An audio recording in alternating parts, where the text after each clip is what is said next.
À force d'avoir fait des formations, moi, je me suis arrivée à l'idée que c'est important d'accompagner la prise en main. Ah oui, je vais expliquer pourquoi je propose de cacher la question avec une autre carte. Quand on a un dessin, on va pouvoir se projeter. C'est vraiment l'aspect du photolangage, c'est l'aspect des images, c'est l'aspect très sensible et qui est lié au cœur. Par contre, dès que je mets une question, il y a comme un rôle de bon élève qui cherche à répondre à la question. Et là, c'est emprisonnant. Et d'autant qu'en plus, ce qui est vraiment intéressant, c'est ce que ça libère en nous. C'est pas de bien répondre à la question, c'est au contraire ce que ça vient lever. Et c'est ça la puissance de ce jeu, c'est qu'en fait, plus on va l'utiliser, plus le champ d'interprétation de chacune des cartes va être vaste. Et donc, c'est comme un instrument de musique, plus la réponse va être précise. Quand on a un groupe, on a besoin d'animation brise-glace, que le groupe se connaisse ou ne se connaisse pas. Petite animation de démarrage d'activité ou de réunion, c'est toujours très intéressant. Et c'est là où on a les parties de raconter une anecdote, mimer, signification imaginaire, des animations qui peuvent prendre 5 minutes. Puis après, le groupe,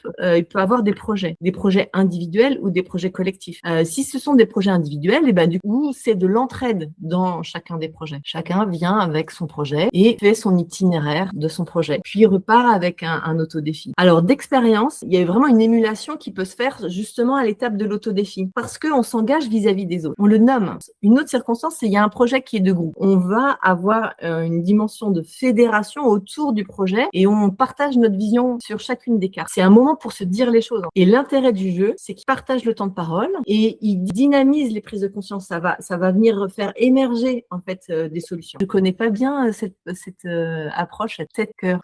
Ouais.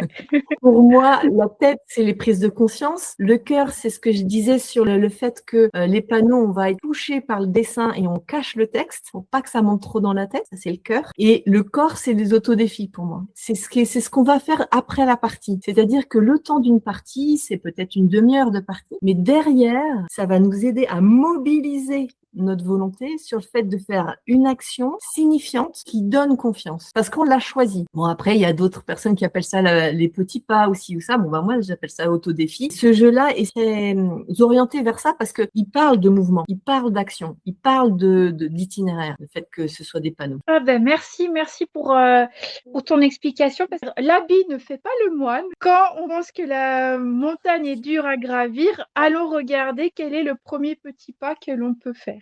Voilà. Et c'est là où bien toutes les parties de l'être sont réunies. C'est-à-dire dans ma prise de conscience, je entrevois la situation autrement, je me ressens plus apaisée de voir autrement et je peux poser des actions précises. J'aime beaucoup l'idée, je te l'ai dit Céline, et je trouve que c'est une super bonne idée. J'aurais bien aimé avoir l'idée, sans être envieuse évidemment. Je suis dans la plainte d'une situation de laquelle je ne sors pas, parce que ça m'évoque le fait que j'auto-alimente le carburant de la plainte.